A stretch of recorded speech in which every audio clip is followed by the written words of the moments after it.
Hai bro, apa kabar kalian semua? Ketemu lagi. Di sini gua mau bawain cerita yang agak serem ya, karena di daerah Jawa Timur, di sebuah pesantren yang notabene tempat mencari ilmu dan ibadah, ternyata malah dihantui. Kebayang nggak sih kalian? Pengen tahu ceritanya? Ini dia.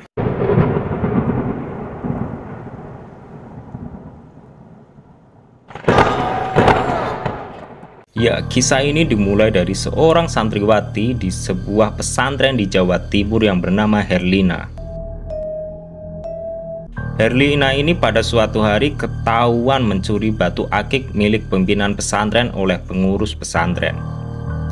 Lalu Herlina ini diancam akan dilaporkan dan dihukum sesuai dengan aturan pesantren.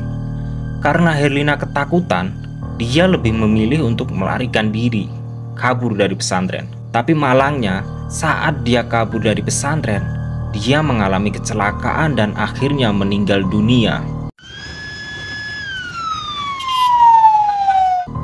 Kedua orang tua Herlina pun yang tahu bahwa putrinya meninggal dunia tidak terima. Lalu dibawa nih jasad Herlina ini ke sebuah dukun yang terkenal di daerahnya untuk tujuan membalas dendam ke pihak pesantren Herlina ini menimba ilmu. Nah, setelah berunding-runding dengan harga yang telah disepakati oleh kedua belah pihak, dukun ini setuju untuk mengirimkan sosok yang sangat mirip dengan Herlina ke pesantren untuk membalas dendam.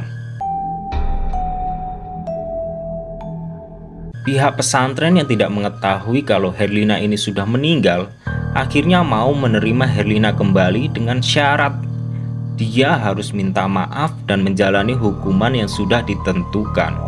Setelah beberapa hari berlalu, Herlina ini yang di kamarnya hanya diam, murung, terlihat sangat aneh, tidak seperti biasanya. Kawan-kawannya pun juga sadar kalau Herlina ini kenapa kok wajahnya itu semakin lama semakin pucat. Bahkan ya, tas Herlina pun mengeluarkan aroma yang sangat busuk. Otomatis dong, teman-temannya pun dengan rasa yang sangat penasaran membuka tas itu. Betapa kagetnya, ternyata di dalam tasnya banyak sekali darah yang merupakan sumber dari aroma busuk itu. Tapi ya karena mereka temannya, mereka masih tetap berpositif thinking. Enggak ding, bercanda. Ya kali nemu darah bisa positif thinking bro. Setelah beberapa malam berikutnya, ini nih Herlina buat ulah lagi. Dia minta izin ke pengurus pesantren untuk ke kamar mandi. Tapi setelah ditunggu 2 jam, Herlina ini nggak kunjung keluar juga dari kamar mandi. Otomatis pengurus dan teman-temannya yang nganterin merasa aneh dong, dan juga khawatir kan. Lalu mereka berinisiatif untuk mendobrak pintu kamar mandi tersebut. Gubrak!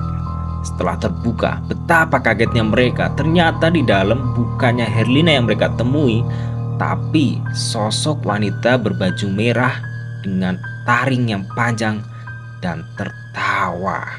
Ngeri gak lu?